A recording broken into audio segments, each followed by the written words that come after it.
So for the second part, for the first part of the lecture, we focused on the system as it exists in bacteria and how it works in bacteria. For the second part, we focus on the components of the system and how we engineer them. Okay. So these are the elements. The first element is the enzyme Cas9. So Cas9, as I told you, is not present in plants. We need to transfer it from the bacterial genome into plant. And then we need to transfer it as a package. So the Cas9, the tracer RNA and the cRNA. So the Cas9 has to be partnered with its tracer RNA always. So it comes when usually the companies like AdGene, you can buy plasmids from AdGene which have been developed by other researchers. So they will have these combination and they'll give you one multiple cloning site to insert your gene of interest. Okay, and then the Protospacer adjacent motif is something which we cannot transfer PAM site, but we have to basically look for the PAM site within the genome which we need to cleave. Okay, so let's look at enzyme. So this is the schematic of the enzyme Cas9. Okay, so when we look at it schematically, right, when you look at it in the, for example, is a molecular model, a protein model, you will see it as a complex molecule, but I have just taken out the element so that you can understand how it works. So we look at it, there are three basic elements. Okay, so RUBC and HNH will cut different strand of DNA. 5' 3', 3', 5', it will cut different strand of DNA. And tracer RNA binding site is the one which binds to the tracer RNA. Now, how this has been discovered, or how biochemists have understood this, is by mutating certain regions. For instance, you can eliminate RUBC and it will not bind to, it will bind to only one side of the DNA molecule. So by eliminating different elements, they have ascertained the function of each. That's how it works. Okay.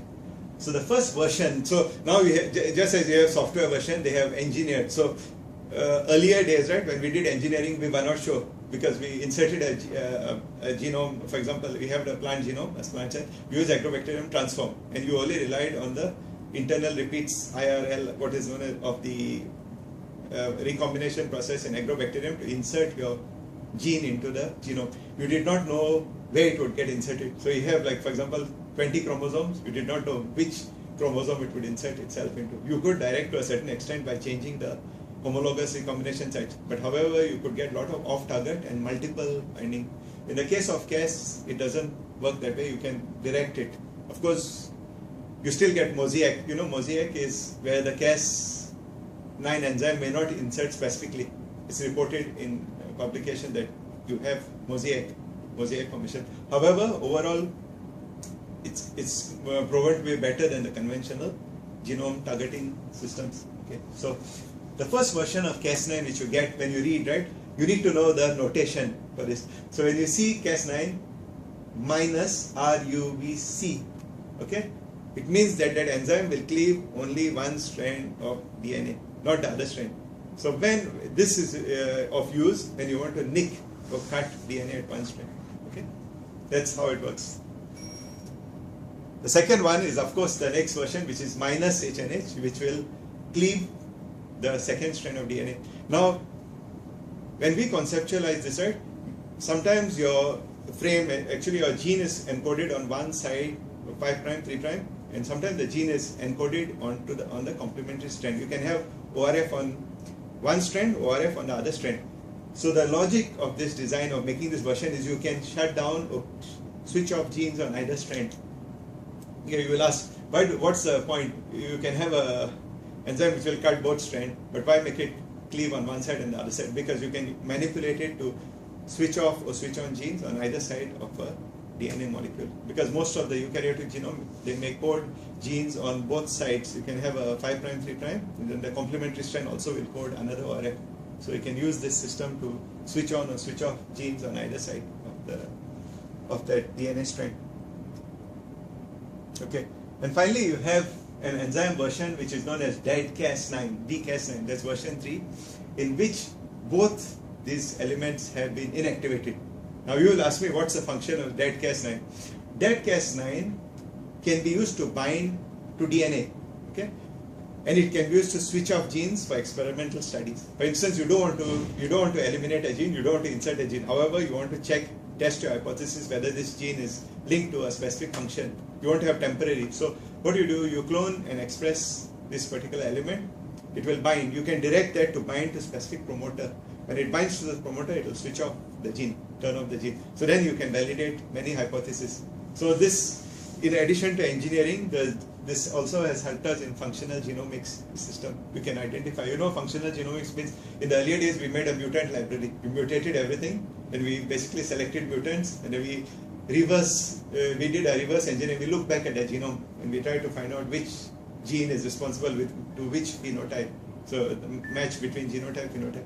With this system, you can target specific gene and you can directly see the effect of gene inhibition on phenotype.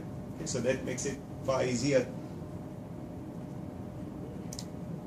So you have dCas9, which, as I told you, you can bind to promoter. If you, for example, you suspect that a promoter is controlling a certain gene in the plant, you can actually develop a dCas9, and then you can develop a cRNA which will bind to that promoter. So you direct the Cas9 to the promoter binding site, it will switch off promoter, it will displace the promoter, and that gene will not be expressed. Then you can prove, you can say yes, that is a promoter binding site. Okay? Because promoter binding sites may be located in bacteria, of course they are located upstream of the gene, but in eukaryote they can be very far, it can be 200, 300 base pairs. So you need to identify which promoter is responsible for the translation or transcription of which specific gene. Okay, so this is your tracer RNA. So tracer RNA is, as I told you, it's matched. It has to be matched. It goes as a pair. Tracer RNA and the Cas9 enzyme.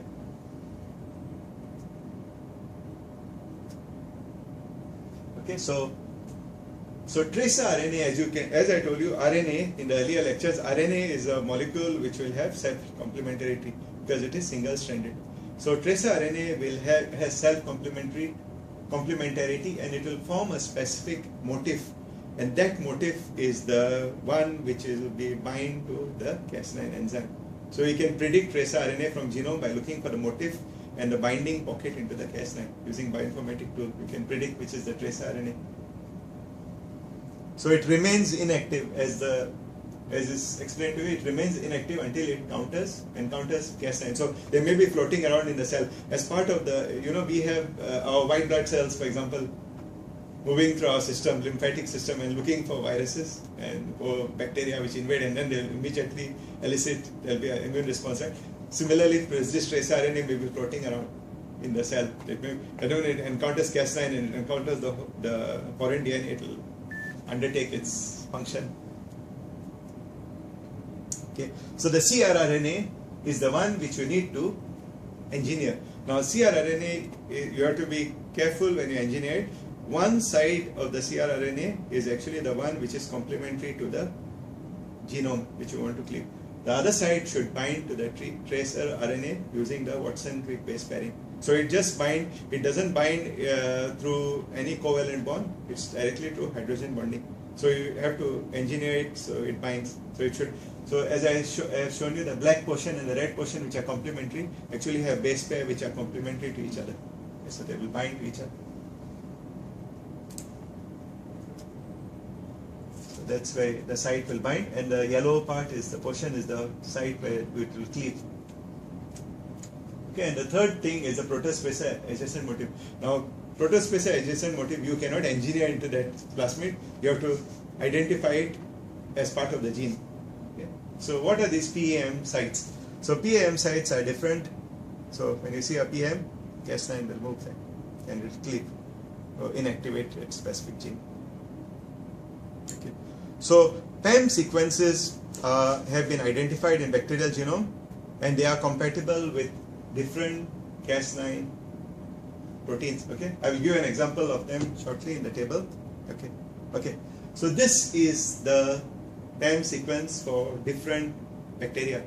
So for example, you use Streptococcus pyogenes Cas9. You use that. You need to have the gene which you need to cleave or inactivate needs to have that NGG. So NGG can be AGG, GGG, CGG. So this is quite common to find, because you will always find a GGG or AGG or CGG or TGG site, right? It's quite common to find.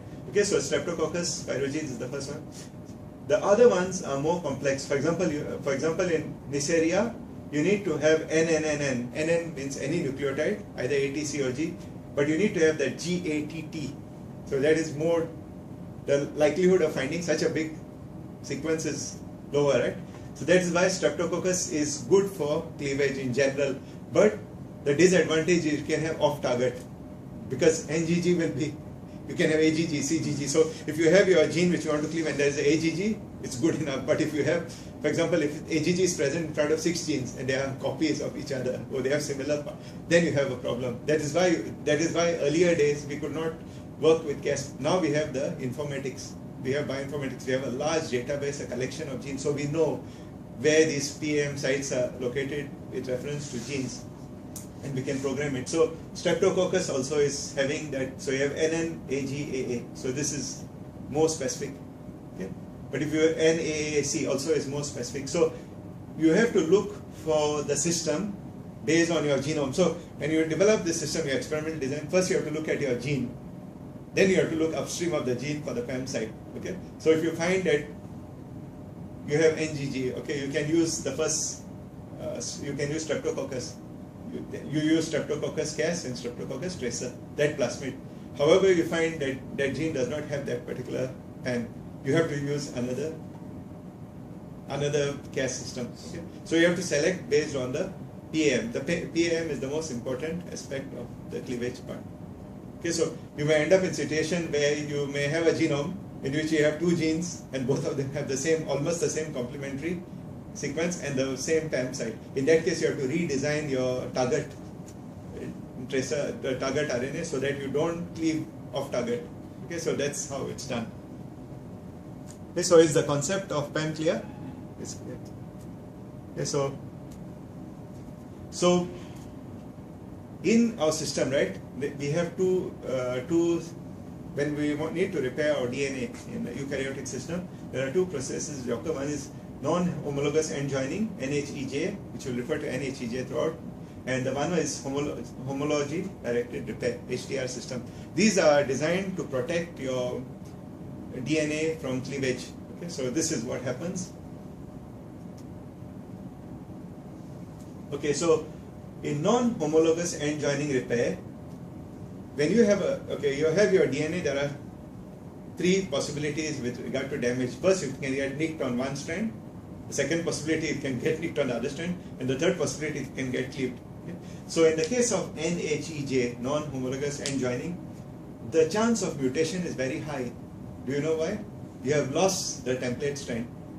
So if both strands are cleaved, and in the process of cleavage, you lost a few nucleotides, for example, 5 or 6 nucleotides. When the system works to seal the gap again, there is no template. So there's a likelihood of a mutation being incurred in the gene. That is why when you use the Cas9 system, you don't have to cut the whole gene to inactivate it. You can just cut a small segment of the gene. Okay, you just cleave it, and then you'll have your enzyme, which is Cas9, which will introduce the break. You can program the Cas9, as I told you, using the trace RNA. It will cleave that gene, and then the system itself, the recombination system will repair that. Okay? So it will repair it. It repairs it, creates a scar in the gene. Once you have a scar, you will not have expression or translation and transcription of that particular element, or even if it's transcribed, it will not have an intact open reading frame, means the protein will be disrupted expression. So that's what happens. Okay. The second one is where you have a indel. So you'll have a formation of an indel or insertion deletion, and there will be a, as I told you, misexpression of the gene. Okay. Let's look at the different next aspect, which is homology directed repair.